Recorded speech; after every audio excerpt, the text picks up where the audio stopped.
Bismillahirrahmanirrahim. Assalamualaikum warahmatullahi wabarakatuh.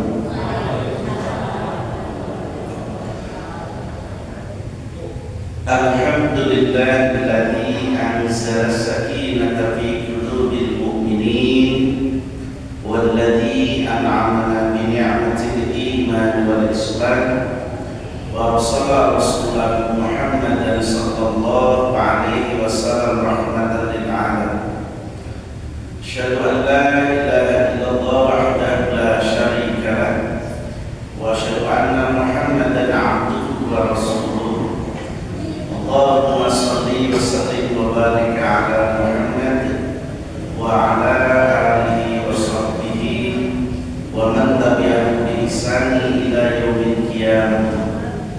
Qala rabbi ishrah li sadri wa yassir li amri wahlul 'uqdatam min lisani yafqahu qawli.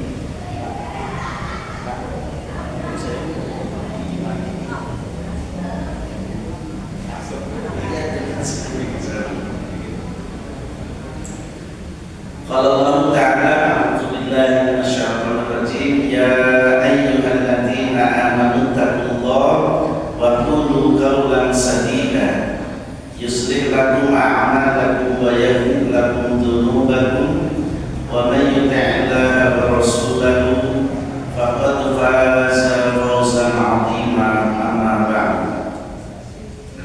Ma'asyiral muslimin jamaah ta'lim rahimakumullah.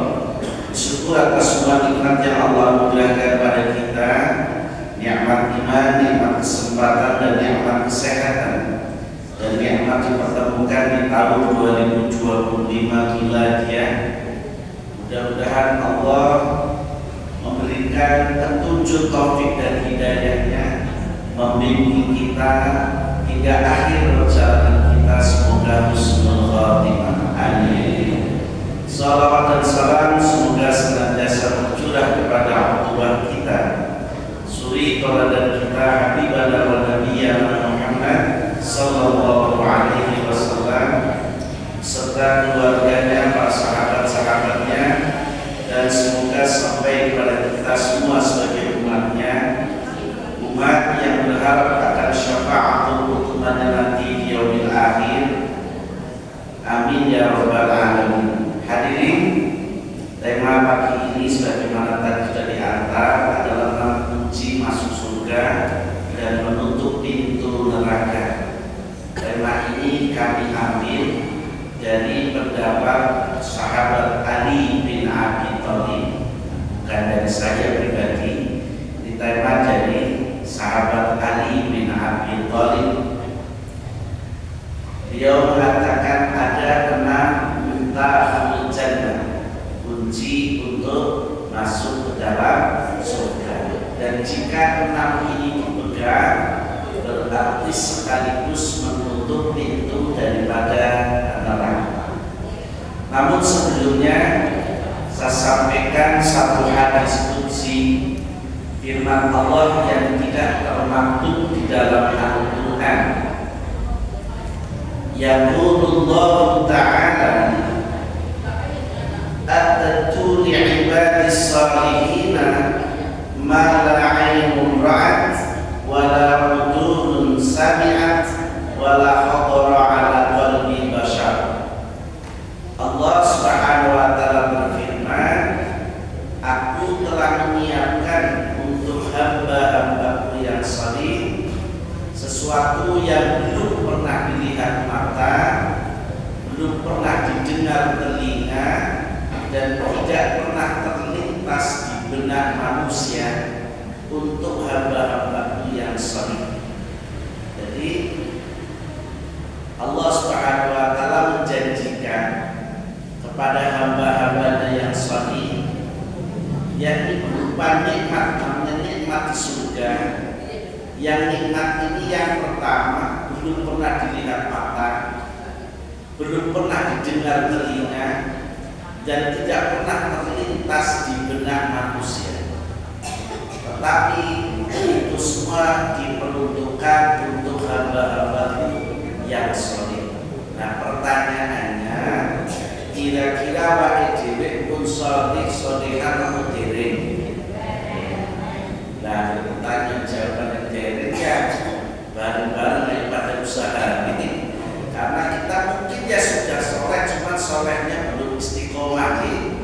ada lagi hadir di majelis taklim ya soleh, mereka dulu apa jumani solehnya menjadi istiqomah. Dan hadir ini nikmat surga sampai tidak pernah dilihat oleh mata, karena mata manusia tidak akan mampu melihat surga, dan hanya hamba-hamba Allah yang terpilih. Tidak semua para nabi pun sudah melihat surga. Rasulullah kalau melihat ya baru melihat surga secara umum, belum mendetail. Yang barangkali sudah mendetail pernah ada di surga ya Nabi Adam alaihissalam. Makanya ketika Nabi Adam alaihissalam kemudian diusir beserta para jin setan, setannya malah habis. Ini usah diusir dari surga, ya, maka kemudian bersumpah dari depan Rabbnya agar bisa mengajak seluruh keturunannya Bani Adam agar bersama-sama dengan para setan itu nanti di neraka na'udzubillah min dzalik. Kemudian belum pernah didengar oleh telinga. Bayangkan, mungkin kita pernah mendengarkan satu hadis bahwasanya orang-orang yang soleh besok dimasukkan ke dalam surga, diberinya nikmat. Bagi laki-laki akan disiapkan 40 bidadari. Saat wafat saja sudah kaki-kaki ini. Masa kaki-kaki kesandini 40 bidadari. Bayangkan, iya Pak, susah kan? Belum lagi nanti dibangunkan di alam kubur dengan kostum tinggi badan 60 hasta atau 32 meter, atau yang ada berpendapat 30 meter. Ini kan sulit untuk dianalogikan gitu ya. Jadi itulah nikmat. Kemudian nikmat di dunia, apapun kenikmatan di dunia ini masih harus diikhtiari. Ada duit, kalau tidak keluar nggak bisa belanja. Tapi nikmat akhirat besok belum terucap, belum terlintas, dan getaran hati, maka apa yang diinginkan sudah tersaji. Dan yang menyiapkan adalah bidadari-bidadari yang sangat cantik jelita dan tidak pernah kehilangan kehormatan dan kesucian. Jadi sulit untuk diukur. Karena itulah hadirin, tapi syaratnya ada di dunia ini untuk tergapai. Apa enam kunci tersebut? Yang pertama, Ali bin Abi Thalib mengatakan dalam satu kalimat, man jami'a sitta hisadin lam yad'u li jannati mudliban wa la'anin nari maghriban. Orang yang mengumpulkan 6 perkara ini berarti dia telah mendapatkan kunci untuk membuka pintu surga dan menutup pintu neraka. Keenam perkara itu adalah satu. Yang pertama, mengetahui Allah dan mentaatinya. Nah, kita sudah yakin bahwa Allah itu Tuhan kita, Allah itu Esa, dan kita mentaatinya. Cuma pertanyaannya, taat kita kepada Allah itu sampun totalitas maupun modern. Nah, itu yang kita masih pertanyakan. Kita ini sudah mendahulukan ketaatan kepada Allah, apa masih memprioritaskan hawa nafsu? Halo. Ya gampangannya kayak gini lah itu. Jenengan lagi masak, bulu rambut terdengar ada. Kira-kira masaknya dihentikan dulu atau kemudian memenuhi adan, apa masaknya dirampungi? Ya, sebenarnya itu taat kepada Allah. Tahu matang terus ada di matang disik, tapi itu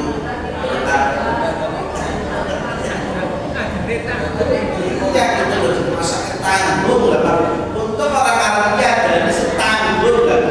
Hanya sekarang ini ada di setanggung itu sudah ternyalakan.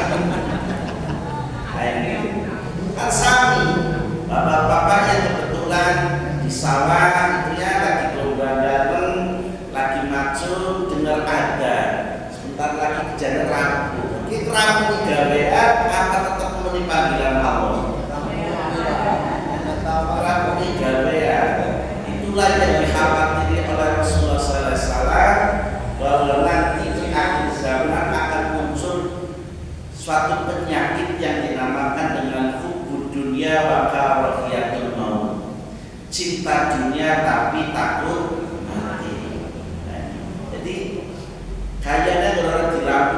eman-eman, padahal kenapa tidak eman-eman akhirat gitu? Kenapa malah eman-eman dunia, sedangkan dunia nanti akan ditinggal. Yang kedua, mengetahui setan lalu mengingkarinya. Bapak Ibu hadirin rahimakumullah, setan itu ada dua. Ada setan ghaib, ada setan wujud. Sing berat itu setan ghaib apa setan wujud? Wujud. Jenengan mau berangkat di sini, telat sementing mangkat, berarti itu setan. Begitu ya. Jenengan tidak pengawasan, dilarang muda, galonnya apa-apa, maksa-maksa dan bukan para bakat ngaji. Ini setan wujud betul? Wujud. Setan wujud. Setan wujud lebih berat, lebih angker menimbang setan ghaib. Karena setan ghaib tidak pernah bersuara, betul? Lalu berikutnya, sudah ngerti ke setan musuhmu, lah kenapa dan dikancani? Contohnya, tembaca negara tas yang tontonan EB, tas yang EB, Ibu, EB itu perilaku setan betul. Saat mau dijantur itu kan pakai setan, Boh. Wis ngerti kue setan kenapa ditonton? Berarti Boh, setan nonton setan. Disengis loh Bu. Karena mohon maaf, gurunya EB biasanya anggaran jatuh, dia mesti ngomong, mohon maaf bagi yang kebetulan seperguruan sama, kan begitu, untuk tidak saling mengganggu. Dan mesti itu pakai japi-japi, pakai ramalan-ramalan setan. Lebih seperti itu setan kok malah ditonton. Bahkan mohon maaf, kira-kira sak niki enten tontonan EB, kali tontonan ngaji, sing hadir teng EB tontonan pengajian. Dasar setan.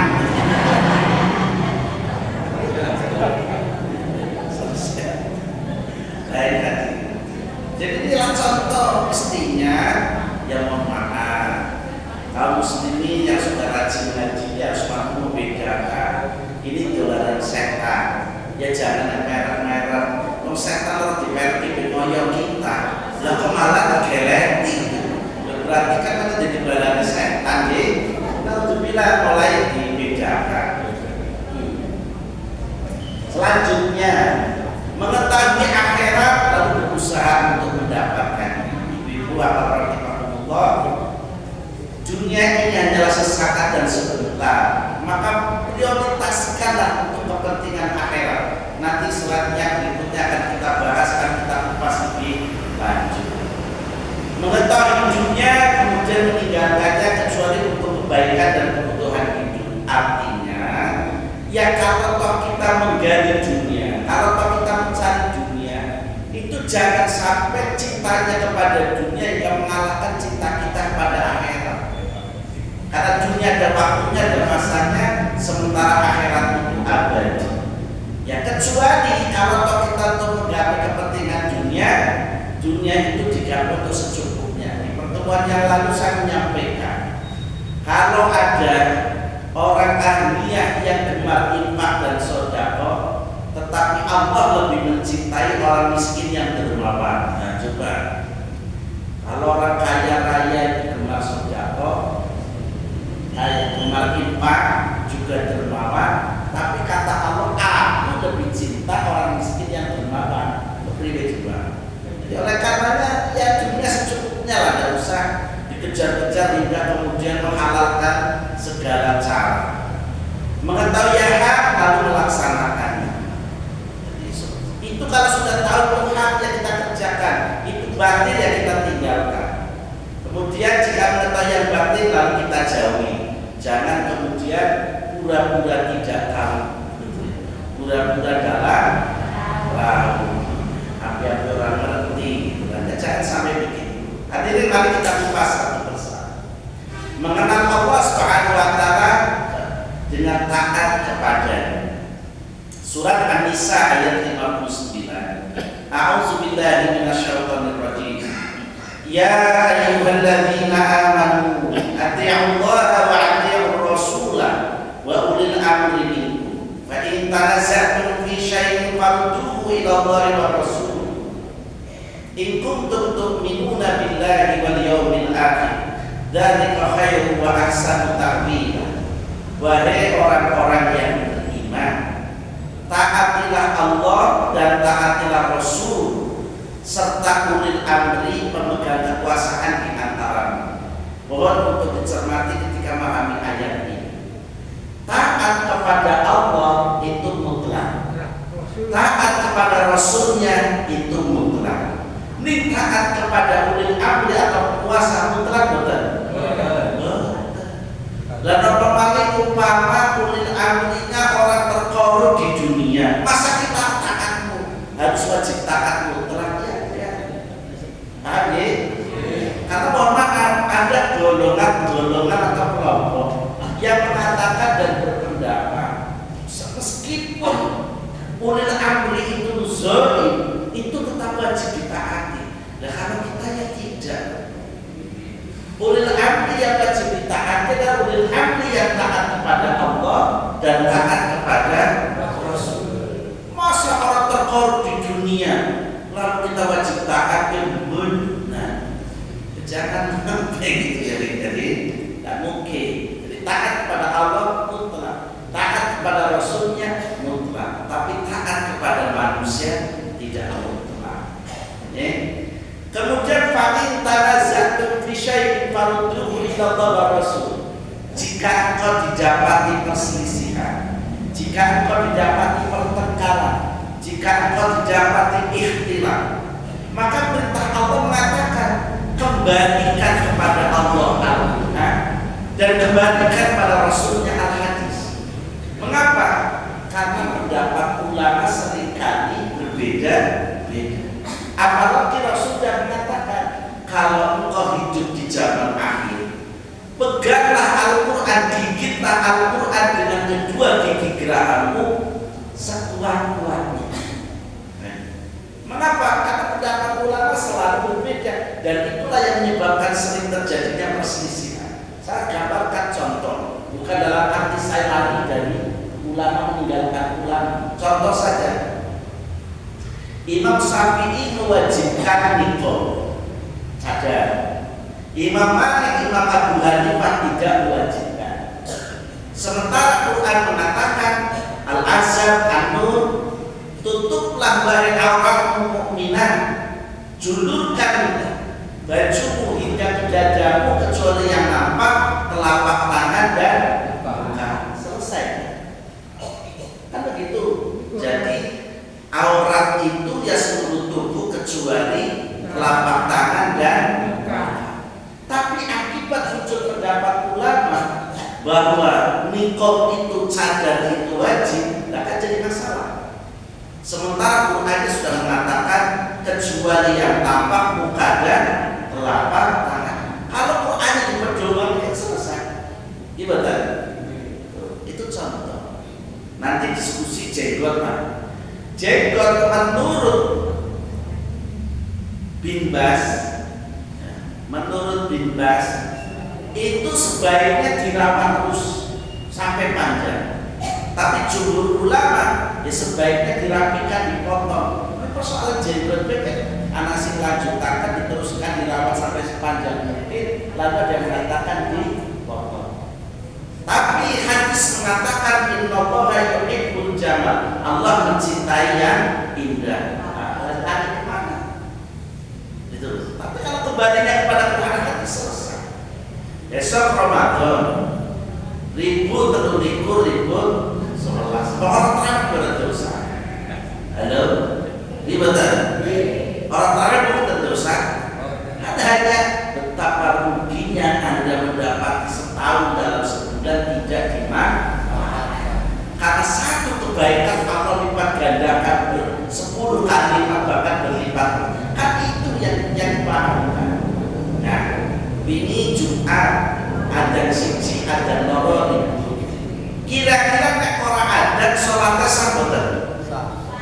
Saya tanya, jenengan dulu orang adzan orang qomat, sholat sah betul? Tidak ada dalam sholat itu syarat sahnya sholat adalah adzan dan iqamatnya. Ada syarat sahnya sholat harus adzan dan iqamat. Jenengan sholat kapai pada rumah pada adzan kabeh. Kalau tidak pernah saya terdengar rumah pada terdengar adzan kok. Jadi azan itu hanya untuk menandai telah masuknya waktu sholat. Biasanya itu waktu sholat pakai timer bikin bisa, pakai HP bikin bisa. Nah, gara-gara itu juga menjadi ribut. Ini kan perbedaan pendapat ulama. Makanya apa? Kembalikanlah ke Quran dan hadis, nanti tidak akan ribut. Ini beberapa contoh. Oke. Jadi ini ayatnya karena kita sudah zaman akhir. Karena akibat berbeda pendapat ini kemudian mohon maaf saya baca di WA ini hanya gara-gara persoalan-persoalan tidak prinsip, tapi yang muncul malah cukup provokasi, perpecahan umat. Mestinya apa yang kau yakini berdasarkan dalil kerjakan, itu nanti malah jadi aman. Ini satu. Yang kedua, mengenal Allah itu sebenarnya dengan membaca surat Al-Ikhlas, dengan baca surat Al-Fatihah itu tidak sangat cukup. Qul huwallahu ahad, Allahus samad, lam yalid wa lam yulad wa lam yakul lahu kufuwan ahad. Katakanlah ya Muhammad, dia Allah yang Maha Esa. Kita tahu Allah itu Esa. Jangan apa? Jangan sekali-kali kau menyebutkannya, jangan pula kau sekali-kali menyetarakan kepadanya. Tapi kan karena tadi kita tidak paham akidah secara mendalam, sehingga terkadang kita mensetarakan diri dengan Tuhan, dengan Allah. Pernah kami contohkan ada istilah syirkul bil qaul, syirik dengan ucapan. Di jalan berangkat bareng, di jalan saat berjalan ada mobil lewat begitu kencangnya, lalu kalau jenengan ada kaca yang hampir keserempet di sawah, untung sampai yang menarik ekor sampai mati. Itu kan namanya dirinya mensetarakan dengan Allah. Kalimatnya kelihatannya enggak, Pak. Tapi ketika mengucapkan untung anak nyoba, itu seolah-olah dirinya menyamakan dengan Allah. Itu kan contoh. Makanya apa? Jangan suka menyetarakan diri dengan Tuhannya. Allah tempat meminta segala sesuatu, sudah tahu.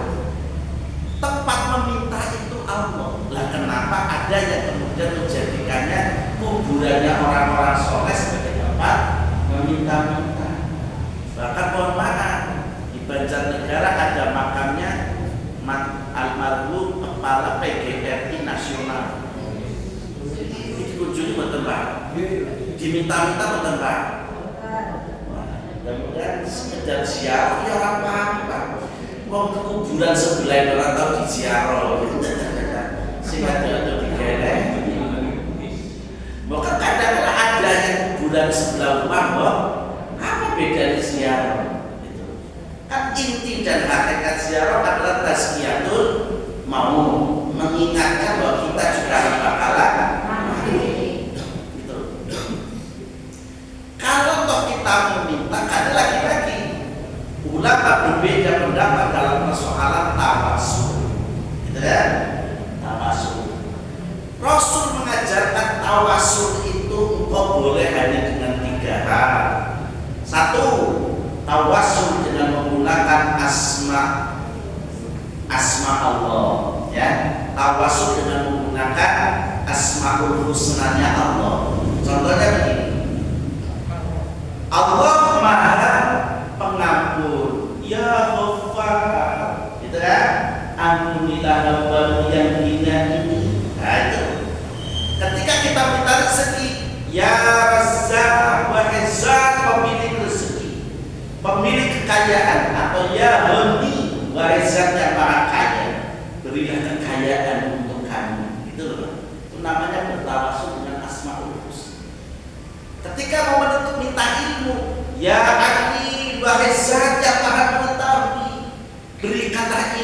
kepada kami. Itu namanya bertawasul dengan Asmaul Husna. Satu.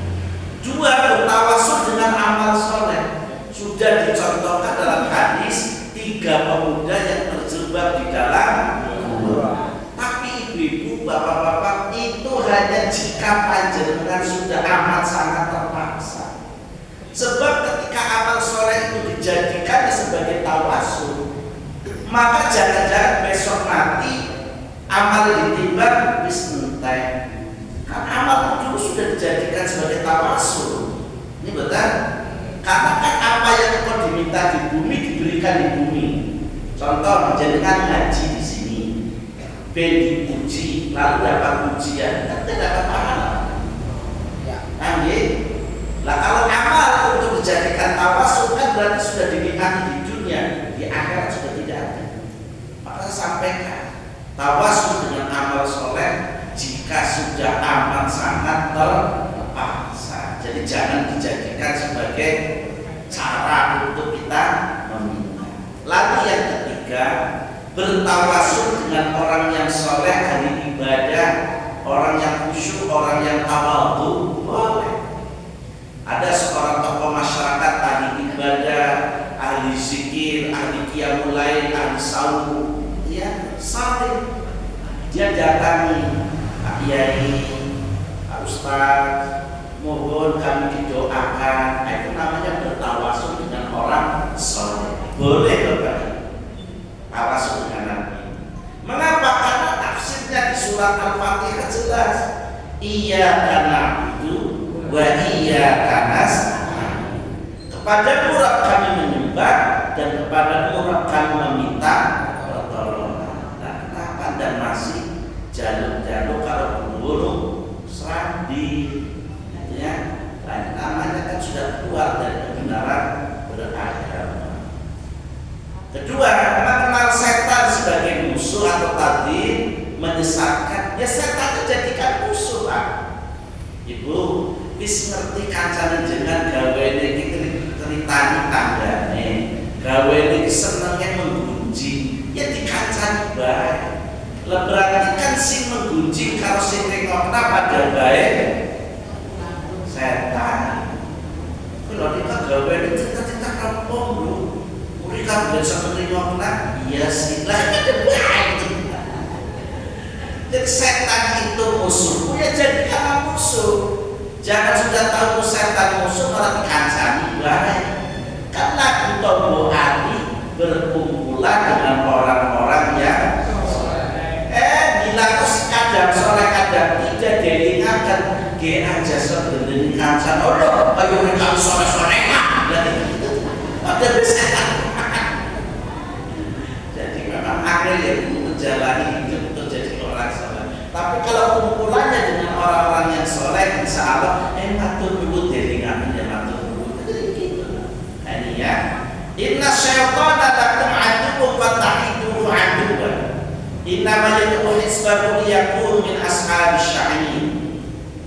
Sesungguhnya syaitan itu musuh bagimu, maka perlakukanlah dia sebagai musuh. Sesungguhnya setan itu hanya mengajak golongannya agar mereka menjadi penghuni neraka sya'in yang menyala-nyala. Tontonan itu setan benar itu. Jadi ya kalau ternyata jenengan hadir di suatu tempat yang tidak mendatangkan kemanfaatan dan kemaslahatan dalam hidup, itu berarti setan. Ya maka tinggalkan. Karena sekarang banyak tontonan bernuansa religi. Halo? Ada tontonan tapi bernuansa religi. Jadi nggak terjemahkan dewek. Malam jam 1 bengi. Itu. Karena apa? Zaman Nabi yang berjalan muslim. Jadi hati karena ini pendapat ulama menimbulkan friksi. Ternyata itulah. Makanya beginilah ketika ada tentang persoalan ibadah kepada Allah dan Rasul. Qala ya bunayya la taqsus ru'yaka 'ala ikhwatika fayaqidu laka kaida. Inna syaitana lil insani 'aduwwun mubin. Dia ayahnya berkata, "Wahai anak, janganlah kau ceritakan kepada saudara-saudaramu, karena mereka akan membuat tipu daya yang sungguh-sungguh kepada lain. Jadi sebagian besar mimpi itu adalah tipu daya setan. Jenengan yang mimpi-mimpi orang besar cerita. Atau kayaknya kita tahun 2025 kayaknya saya akan jadi orang sukses. Ngerti nih? Semalam saya bermimpi kok ketiban kebo. Ketiban kebo yang mati lah. Mohon maaf Pak, karena ada mubadeka ini di satu tempat. Tadinya kader Pak, tapi tak kesambet apa dalam melakunya dia ketiban kebo gitu ceritanya. Terus benar jadi suki Pak, ya benar sekali suki dari mau balik kondang, tapi terus berubah bulan. Kalau ini tapangan udah, jadi itu kan satu inilah Pak. Jadi karena sebagian besar mimpi itu adalah perilaku daripada setan. Lalu kalau turu bege kudu beno, apa mimpi kayak mimpi aku semalam, emangnya jenengan sudah butuh turu deh bismillah orang cuci kaki bege orang, tentang mimpi yang diceritakan. Terkadang kita juga pernah termakan oleh mimpi seseorang yang ditulis, mohon maaf. Ada seorang ulama besar bermimpi tidur di bawah Ka'bah gitu. Maka barang siapa yang share ini kan begitu ya. Nanti betul. Ya dekat dari share ini. Bapak Ibu, kalau orangnya sudah pernah ke Mekah, tidak mungkin ada orang ketiduran di bawah Ka'bah.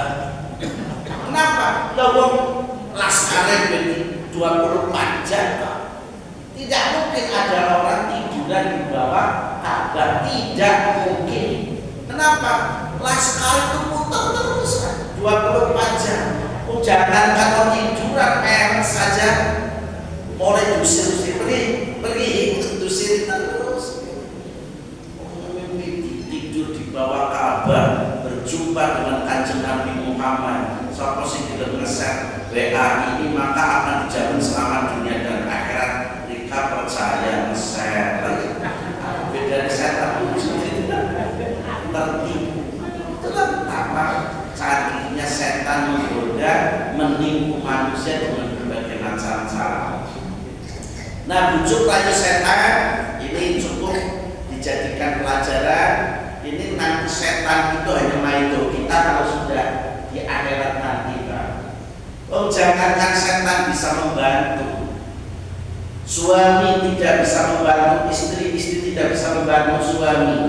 Wa ummihi wa abihi wa sahibatihi wa bani likulli imrin minhum yawma idin sa'u yughni. Itu ayat jelas. Makanya apa? Yang nanti perintah berikutnya mengenal akhirat sebagai tempat keabadian. Dunia ini sementara, kalau kita sudah bekerja keras Bapak Ibu, ternyata belum kaya-kaya, tidak usah kerja lagi. Toh nanti mati juga sama-sama dikubur, kemudian hidupnya sama-sama di atas tanah. Kan nggak ada orang kaya ketika mati tidurnya di atas spring bed, betul? Betul. Siapa sih bilang dari kubur selebar spring bed? Nggak mau. Sana tidurnya di atas tanah. Makanya Pak ayat mengatakan wabtaghi fima ataqallahu darul akhirah wa la tansa nasibaka minad dunya wa ahsin kama ahsanallahu ilaika wa la tabghil fasada fil ardh innallaha la yuhibbul mufsidin. Dan carilah pada apa yang telah dianugerahkan Allah kepadamu, pahala negeri akhirat, tapi janganlah kamu lupa bagianmu di dunia. Maksudnya ayat ini itu supaya kita itu senantiasa mengutamakan, mendahulukan akan kepentingan akhirat daripada kepentingan dunia. Yang kita akan jelaskan kalau dalam tafsir surat Fatir ayat 32, "Tsumma awrasnal kitaba alladziina astafaina min ibadina faminhum dzalimun li nafsihi wa minhum muqtasid wa minhum sabiqun bil khairati bi idznillah." Nah, ini yang dimaksud bahwa orang yang senantiasa mendahulukan akhirat daripada dunia adalah wa minhum sabiqun bil khairati biidznillah. Ketika ada kebaikan dia prioritaskan, tidak kemudian ngede-ngede. Lain mereka kan masih ngede-ngede, masa tanggung lah, mana lagi tanggung daripada datang nyalakan manusia, tanggung diisi, apa gitu. Baru nyicipi malah kelalen, karena biasanya habis makan jadi ngantuk. Ya kalau kemarin masjid, kemarin sudah saya jelaskan, rata-rata yang sholat berjamaah di masjid 5 waktu baru 2%. Sampaikan di sini ya, baru 2%. Jadi memang kebanyakan belum mendahulukan akhirat. Wa mal hayatud dunya illa la'ibun wa lahwun wa darul akhirah. Wa darul akhirah khairul lil ladzina yattaqun afala taqilun. Kehidupan dunia hanyalah permainan. Juga kita sandiwara. Wong jenengan ngaji saja ada yang sandiwara kok. Contohnya, kita tuh video ngaji sampah serap pena, sandiwara. Anak mati lagi kita mau ngaji yang harus senderan, ya tenang akan ini senderan. Yang ngaji tak bisa senderan, belum ngaji beruntung tuh kalau dibaik ini, jadi macam-macam lah gitu ya. Ada lagi lah ngantuk-ngantuk kan majlis taklim, ngantuk tuh tenang. Itulah yang namanya hidup itu hakikatnya sandiwara. Tapi insya Allah sandiwara yang ada di tengah-tengah kita ini, insya Allah sandiwara yang insya Allah akan mendatangkan kebaikan. Walaupun jenengan tidur hadir di sini, insya Allah pahalanya sama. Nah kalau percaya mau mengatur sedoyo, kalau tak doer makanan itu, tetap pahalanya sama. Nanti yang beda adalah hasil. Ustaz tadi ngomong apa? Tahu. Paling kan begitu kalau ngantor ya. Nah itu, mari kita sepati lagi. Karena beberapa tahun yang lalu saya nge-slide ini perbandingan satu hari di alam akhirat sama dengan 1000 tahun waktu di dunia. Mengapa kita diperintahkan untuk mendahulukan akhirat? Sehari di dunia, sehari di alam akhirat sama dengan 1000 tahun waktu di dunia. Padahal tidak ada satupun manusia yang hidup di dunia mencapai umur 1000 tahun. Nabi Adam 650 tahun, Nabi Nuh 950 tahun aja. Maka dasarnya Quran surat 22 ayat 47, Quran surat 32 ayat 5. Sementara Nabi sudah menjanjikan kepada umatnya bahwa umur umatku rata-rata adalah 60 sampai dengan 70 tahun. Orang tekan satu saja. Jika umur kita 60 sampai dengan 70 tahun dibandingkan dengan waktu di akhirat, sesungguhnya apa dewek urip 1,5 jam. Dan betul. Jadi kalau umur kita 60 sampai 70, hakikatnya umur kita dibandingkan waktu dunia akhirat memang 1,5 jam. Dan waktu 1,5 jam itu hanya untuk mengambil satu di antara dua pilihan, surga apa neraka. Makanya apa? Jika engkau ingin mengambil surga, pilihannya satu, bertakwalah. Maka wasiat takwa menjadi keharusan bagi seorang khatib. Wa tazawwadu fa inna khairaz zadi taqwa wattaquni ya ulil albab. Dan berbekal dirilah kamu sekarang wahai manusia, karena sebaik-baik bekal adalah takwa. Ini perintahnya ada di Quran surat 3 ayat 133, surat 13 ayat 35, surat 68 ayat 34. Besok Ramadan bisa untuk satu tema, perintah bertakwa. Yang kedua, perintah berbuat baik. Quran surat 2 ayat 25, Quran surat 5 ayat 85, Quran surat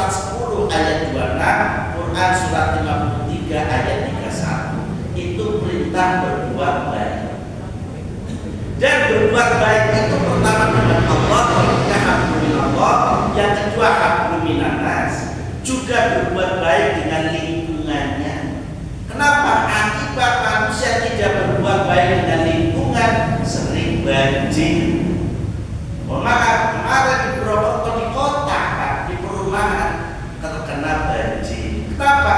Karena sungainya yang lebar dipersempit untuk pengembangan rumah. Drainasenya tidak pernah digali, mengalami pendangkalan. Dilalah rumahnya dekat sawah, sawahnya lebih tinggi daripada komplek perumahannya. Air sungai keluar, air dari drainase meluap, air dari sawah turun, akhirnya air dari sepiting pun meluap. Serius kan, saya ngatur itu. Kenapa? Karena tidak berbuat baik dengan lingkungan. Jenengan kadang-kadang motong pohon, kira-kira dari jenengan bangun pohon, jenengan anu pohon lali hutan. Berarti apa untuk berbuat baik dengan lingkungan. Mestinya pohon satu ditebang, tanamlah dua pohon dalam rangka menjaga kebaikan dengan lingkungan. Dengan hewan pun Bapak Ibu harus berbuat baik. Rasul perintahkan jika engkau mau menyembelih hewan, pertajamlah alatnya, maka pisaunya bendonya sudah pertajam. Jangan lantaran dengan ayam kalau menyembelih ayam, kau sebentar lagi paten karena tidak boleh. Tidak boleh Pak. Kambing sekalipun sapi sekalipun tidak boleh macam-macam seperti itu. Mengapa? Karena besok ternyata mereka nanti juga sama-sama dihisab. Kambing yang dihisab, kerbau dihisab, sapi dihisab. Bedanya seluruh hewan Bapak Ibu, kalau sudah dihisab langsung berubah jadi tanah. Besok kita menyaksikan. Nah pada saat kita menyaksikan hewan dus dihisab, langsung jadi tanah lah. Dia kayaknya jadi wedus. Besok Pak di alam akhirat, dalam yaumul hisab. Kemudian nanti sapi dihisab, anak menggulirkan cara dihisab, dihisab langsung jadi tanah roh, kemudian kayaknya jadi sapi. Ya mau dari mati mau sapi diwedus sampai sapi mau. Tapi tidak mungkin. Karena kita sudah disunnatullah jadi manusia. Maka apa itu tunjukkanlah kemanusiaannya itu untuk ibadah mengabdi kepada Allah. Jadi perintah berbuat baik. Yang ketiga perintah bersabar. Ini tadi itu satu tema buat foto. Yang ketiga bersabar bisa satu tema. Sabar itu tidak mungkin ada batasnya. Tidak mungkin. Pahalanya saja tidak ada batasnya, bahkan tak terhitung. Innama yuwaffas sabiruna ajrahum bighairi hisab. Sungguhnya orang sabar itu pahalanya tidak ada batasnya. Orang yang hitungan sakit abot. Dan sabar itu dalam berbagai lini. Sholatnya kudu sabar. Coba nanti Ramadan. Rata-rata kalau sudah mau sholat tarawih, dulu bentakbir. Imamnya dibanti-banti anu surat sepedek-pedek gitu bangun gitu supaya dan seperti itu. Sholat aja butuh sabar, ngaji juga butuh sabar apa yang sudah dipati gerembet mungkin sana semutan sana selonjor gitu ya, ngaji saja butuh sabar. Makanya apa? Surat 2 153, surat 76 ayat 12, surat Al-Furqan, berarti Al-Furqan ya, ayat 75, surat 11 ayat 20. Itu surat perintah untuk sabar, bisa untuk satu tema untuk Ramadan besok. Lalu yang keempat, carilah ridhonya. Orang yang memiliki iman tertinggi, karena iman itu menurut Al-Ghazali ada 4 tingkatannya. Imanul abidin, imanul muhibbin, imanul mukhlasin, imanul arifin. Imannya arifin, iman yang tertinggi itu setiap melakukan kesolehan amal tak mungkin berharap pahala. Dia berharap semoga akor ridho Allah atas apa yang diperbuat. Itu tingkatan imanul arifin. Dasarnya surat 5 119, surat At-Taubah ayat 72, surat 98 ayat 8. Itu bisa untuk satu tema, mencari keridhaan Allah. hanya dalam 1,5 jam demi satu keabadian. Sungguhnya Tuhanmu Maha Pengasih lagi Maha Penyayang. Mudah-mudahan dengan rahman dan rahimnya Allah mematikan kita besok dalam kondisi husnul khotimah. Mari kita buka, ada 2 bukti ya dari ayat yang tadi sudah saya tawarkan. 1 hari di akhirat sama dengan 1000 tahun. Wa yastajilunaka bil adab wa la yuhibballahu wa'dah wa inna yawman inda rabbika ka'alfi sanatin mimma ta'udun. Mereka kaum musyrik Mekah meminta kepadamu Nabi Muhammad agar azab itu disegerakan. Jadi orang musyrik itu tidak ada musyrik Mekah lah. Ya, orang musyrik Amerika kemarin dengan kesombongannya kan mengatakan Palestina dalam 14 hari kujadikan neraka. Gitu. Kalimat Allah dijadikan ancaman dia sendiri adalah orang kafir. Ya maka apa yang langsung membalasnya? Aku tidak perlu butuh 14 hari. Aku jadikan dalam kurun 48 Los Angeles California. Ku jadikan neraka. Inullah. Nanti saya tidur rambut boleh memadamkan. Akan sampai kepada dunia sudah berapa ribu triliun itu. Pada tempatnya para artis Hollywood, artis kelas dunia, tempat tinggalnya mantan-mantan presiden, mantan-mantan menteri, orang-orang terkaya kelas dunia. Remuklah dalam kesombongan mereka. Dan mohon maaf, sebelum 1 hari sebelum musibah itu datang, para artis-artis itu kumpul. Dia mencatat kalimat siapa yang paling terkenal. Ternyata Allah ditempatkan nomor 4. Kurang ajar sekali. Jadi siapa yang paling dikenal? Ternyata Tuhannya orang Islam nomor 4. Ngecek banget. Itulah haji. Jadi makanya kalau orang sudah menghina Allah, biasanya Allah langsung mendatangkan azabnya. Makanya jangan macam-macam dengan Allah. Nah, dikatakan padahal Allah tidak akan menyalahi janjinya. Allah tidak akan menyalahi janji. Sesungguhnya sehari di sisi Tuhanmu adalah seperti 1000 tahun menurut perhitunganmu. Kan ya Bu? Sehari di sisi Allah adalah sehari di alam akhirat, sama dengan 1000 tahun menurut perhitungan manusia, berarti di alam dunia. Ini ayat. Yudabbirul amra minas samai ilal ard thumma yarju ilaihi fi yawmin kana miqdaruhu alfa sanatin mimma ta'udun. Dia mengatur segala urusannya dari langit ke bumi, kemudian segala urusannya itu naik kepadanya pada hari yang kadarnya atau lamanya adalah sehari, seperti 1000 tahun menurut perhitungan. Ini 2 ayat membuktikan bahwa manusia di dunia waktunya jika dibandingkan dengan akhirat, 1 hari di akhirat sama dengan 1000 tahun. Maka mengenal dunia ini sebagai tempat kita untuk menyemai kebaikan. Wa makana fi hadhihi a'ma fa huwa fil akhirah. Fa huwa fil akhirati a'ma wa adallu sabila. Siapa yang buta hatinya di dunia ini, di akhirat pun dia pasti buta dan lebih tersesat jalannya. Ini ketika orang sudah buta dengan persoalan harta. Karena maaf, orang Indonesia termasuk masih demi kalimatnya Rogo Warsito. Ya. Warsito kan ngomong, dia murid di zaman akhir. Zaman akhir itu zaman edan. Nah orang edan orang, nah, maka pada edano kabeh. Kan begitu kan? Secara Rasul kan begitu. Zaman akhir itu zaman edan. Nah sampai orang edan orang bakalan keduman, maka kepada nanti artinya apa? Orang dianjurkan untuk tidak lagi membedakan halal haram. Umat Islamnya pintar lagi, di tengah-tengah sulit membedakan halal haram. Ya halal apa haram? Ya sudahlah halal.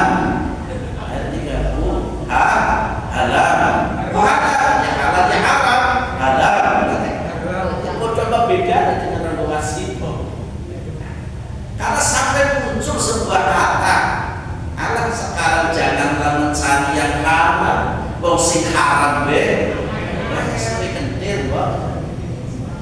Jangankan cari yang halal, wong sing haram be kata siapa?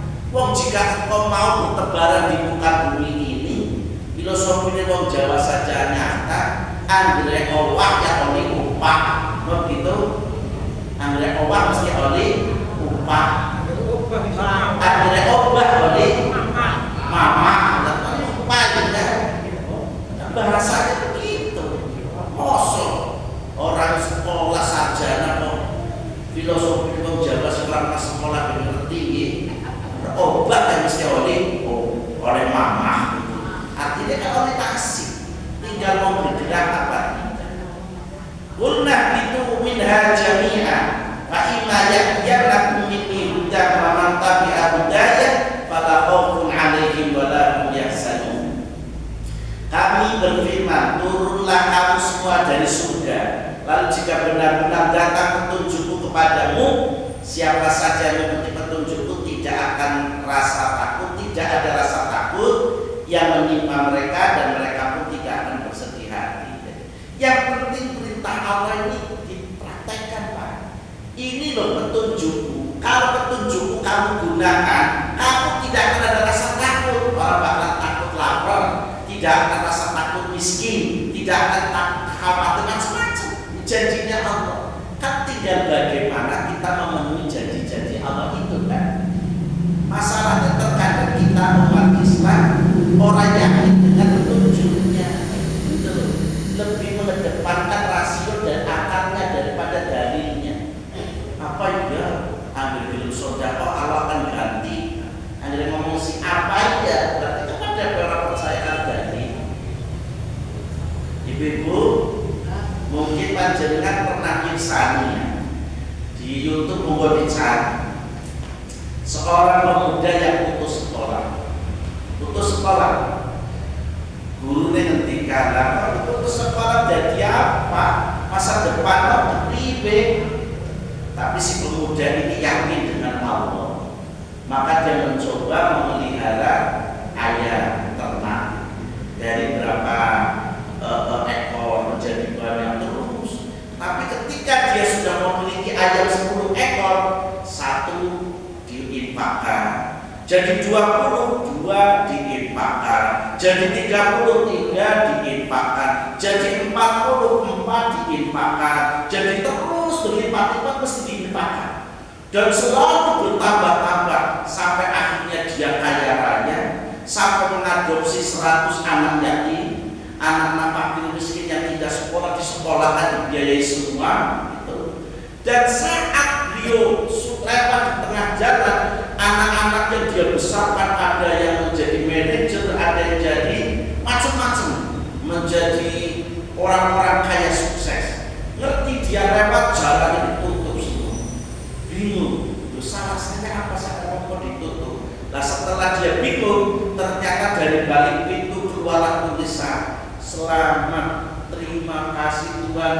Ucapan dari anak-anak yang dulu dibesarkan dengan biaya dia. Jadi semua murid-muridnya dulu, anak-anaknya dia asuh itu, karena dia ada yang jadi manajer, ada yang jadi macam-macam lah direktur, itu hanya mengucapkan kata terima kasih, terima kasih, terima kasih. Dan saat dia meninggal, yang mengantarkan jasadnya hampir 1 juta lebih. Ini anak yang tidak sekolah saja menentang. Makanya karena yakin dengan kekuasaan Allah, ternyata jika dia menjanjikan, Allah menjanjikan, dia mempraktekkan, Allah ganti 2 lipat-lipat. Itulah contoh yang akhirnya dia justru dicintai oleh banyak orang. Kalau tidak lebih gampang lagi, ya panjenengan apa ke Pondok Pesantren MBS Tegal. Tegal itu ada satu pondok pesantren yang dibangun oleh satu keluarga.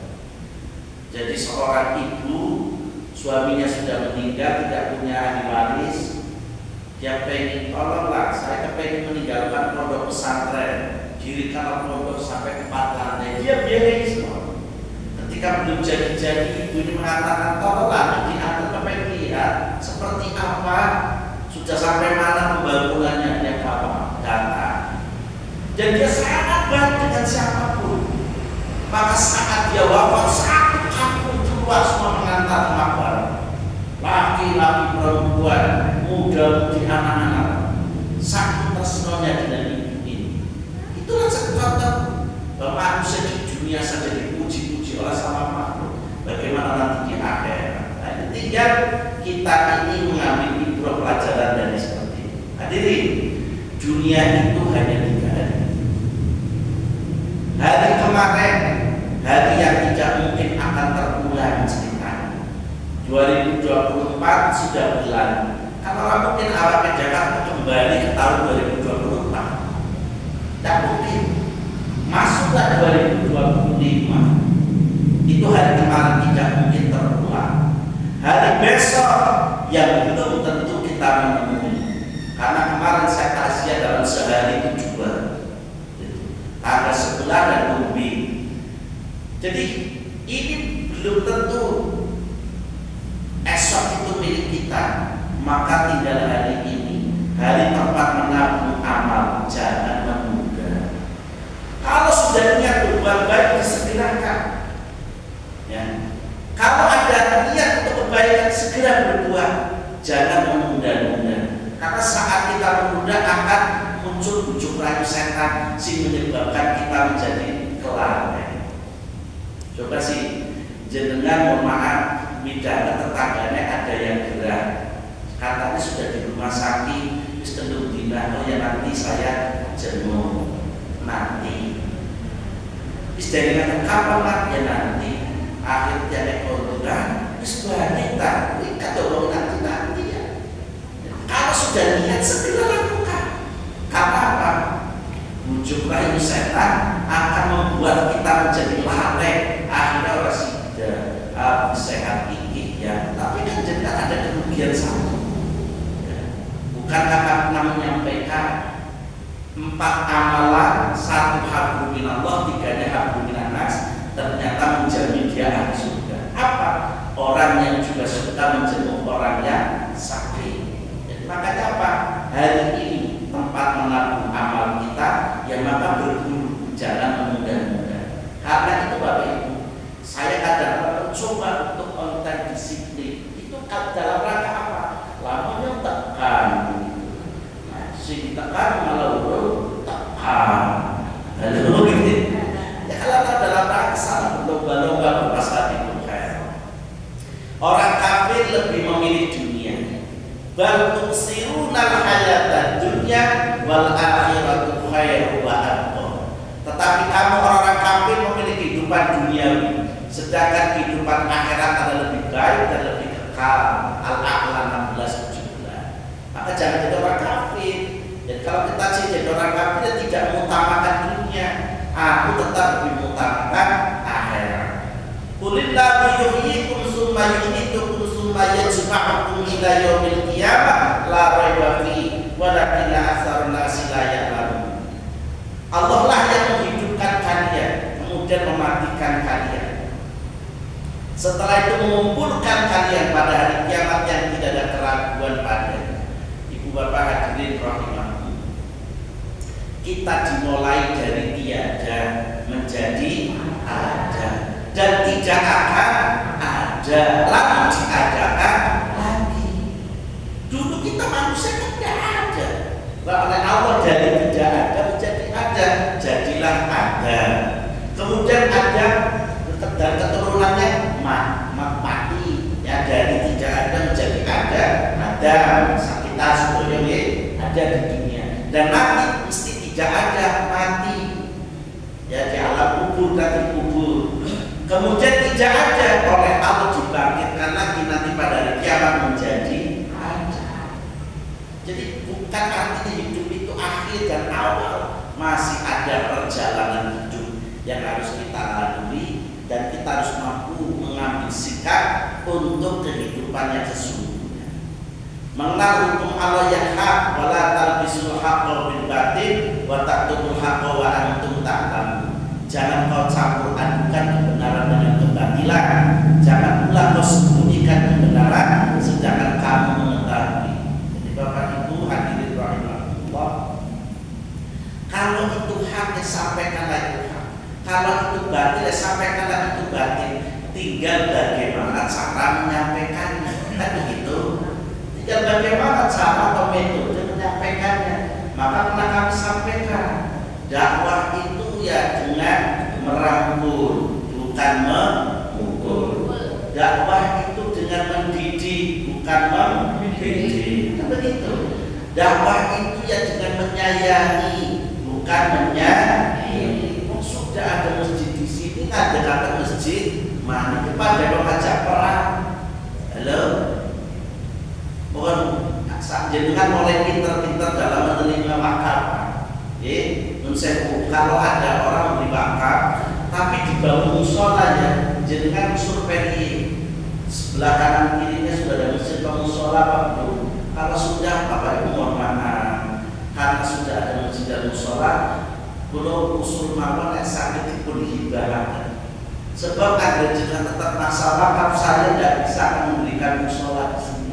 Kalau sebelah ada musola, anggaran panjenengan paksa berarti sama saja akan menjadikan masjid diro, ya, masjid peperangan. Karena kamu musuhi, gitu. Sebelah masjid masa dirikan masjid lagi. Jadi mohon maaf dalam hal ini mak Islam sudah hati-hati. Ajaran seperti terima. Karena Rasulullah melarang. Ketika sudah ada masjid, gunakan masjid itu. Mau diperlebar, mau diperluas silakan. Dan bisa menggunakan dana wakaf tadi dihibahkan lalu untuk memperlebar, memperluas bangunan masjid yang sudah ada. Itu namanya tidak menjadikannya diro. Ini hati-hati. Mengenal yang batil, nah, terjemahnya saja ya. Dari Abu Zar yang berkata, kasihku Rasulullah SAW memerintahkan 7 hal padamu: mencintai orang miskin dan dekat pada mereka. Ibu bapak hadirin, mulai hari ini wasiat Rasul, tumbuhkanlah rasa cinta kita kepada fakir miskin. Dia memerintahkan agar melihat pada orang di bawahmu dalam persoalan harta, jangan melihat orang yang ada di atasmu. Jadi dalam persoalan hak milik, lihatlah orang yang di bawah kita. Alhamdulillah, saya masih punya rumah, sudah punya papa, daripada si A yang ternyata sampai sekarang ternyata masih gelandangan.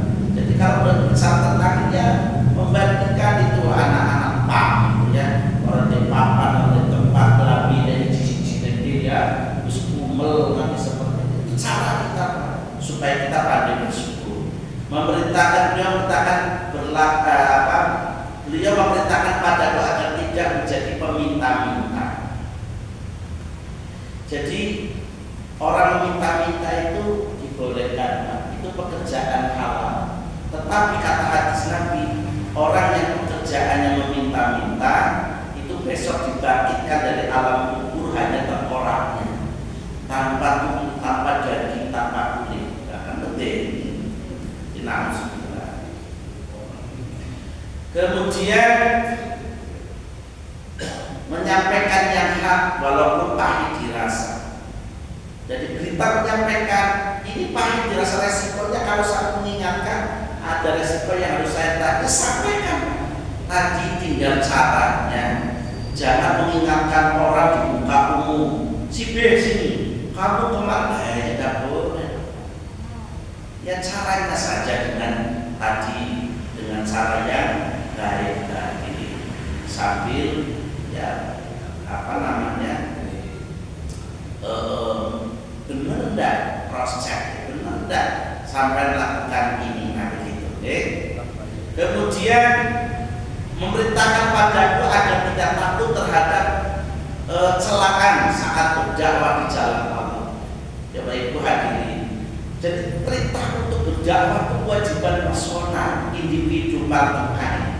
Ya walaupun jenengan hanya bisa menyampaikan balighul walau ayat, sampaikan saja.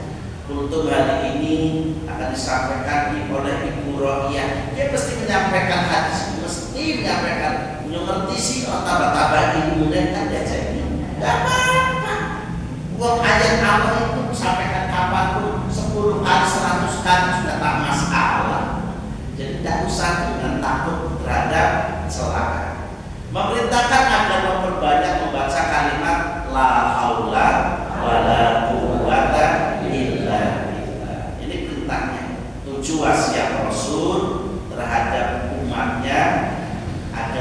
bisa menjadi orang yang mengenal hal yang batin. Karena orang itu kalau selalu memandang orang lain terus, maka rasa syukur tidak ada dan akan terjangkit penyakit dengki, tidak suka pada kesuksesan orang lain. Amal ibadahnya orang muslim, amal ibadah muslim yang buruk seperti debu di atas batu. Ini memahami. Makanya kalau ketika kita memberi sesuatu pada orang lain, itu jangan diungkal-ungkal. Diungkal-ungkal itu apa? Diungkit-ungkit. Bok itu ngasih jenengan, apa jenengan kelapen, ada usah. Karena ketika seseorang memberi diungkit-ungkit, itu digambarkan dalam ayat ini seperti debu di atas batu. Kemudian kedatangan hujan yang sangat lebat, debunya terbawa oleh air, batunya akan menjadi licin. Jadi tidak ada sedikit pun kebaikan. Maka apa? Orang yang beramal itu ya harus ikhlas. Ikhlas itu seperti apa? Ikhlas itu seperti orang yang buang kotorannya sendiri, itu tidak pernah akan dikomentari warnanya, bentuknya, orang, apalagi tekan ambune, orang. Sudahlah berlalu begitu saja. Itulah ceritanya hadirin. Nah, kunci untuk menjadikan diri kita memiliki miftahul jannah, memiliki kunci surga dan sekaligus menutup pintu neraka. Sudah jam 8:16 menit. Ada pertanyaan? Monggo. Bapak. Assalamualaikum warahmatullahi wabarakatuh. Sebenarnya Ustaz, tadi Pak Ustaz kan menyampaikan ayat nanti dan itu adalah saat kita minta untuk berpahala. Tapi nyatanya pada waktu saat seperti ada bulan Ramadan atau bulan Desember itu disampai beberapa kali kita di atau ya mana yang benar. Terima kasih. Waalaikumsalam. Makanya Bapak Ibu beribadah itu harus dengan ilmu. Karena di dalam ayat itu dijelaskan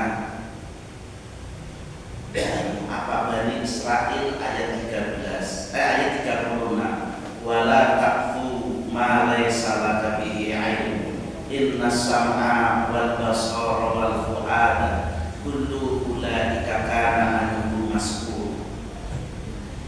Janganlah engkau sekali-kali melakukan sebuah peribadatan atau suatu amalan yang kamu tidak tahu tentang dasar hukumnya. Karena sungguhnya pendengaran dan penglihatan semua itu akan dimintai pertanggungjawabannya oleh Allah. Hadirin, umat Islam terkadang ada rasa fanatik terhadap golongan daripada kebenaran Al-Quran dan hadisnya. Kan ayatnya sudah mengatakan dalam surat Yunus ayat 3 atau ayat 4, beredarnya matahari, bulan akan bisa menentukan waktu dan bilangan. Artinya apa? Jika itu mau dihitung, itu bisa. Tapi kan lagi-lagi manusia lebih mengedepankan kefanatikannya itu. Sekarang sudah dibentuk kalender dunia global, artinya bisa menentukan kapan hari raya Idul Fitri, kapan hari raya Idul Adha, kapan puasa dimulai. Itu sudah bisa dihitung dengan hisab dan itu ayat. Itu ayat. Lalu kalau yang menggunakan ru'yat itu hadis. Bagaimana bunyi hadisnya? Jika engkau mendapati sumuriru liruyatihi wa liruyatihi, jika kamu mendapati hilal, maka berpuasalah kamu, dan jika kamu mendapati hilal, maka berbukalah kamu. Tapi pada saat itu, lanjutan hadis, aku ini umi. Nabi mengatakan begitu, aku itu nabi yang tidak bisa membaca dan tidak bisa menghitung.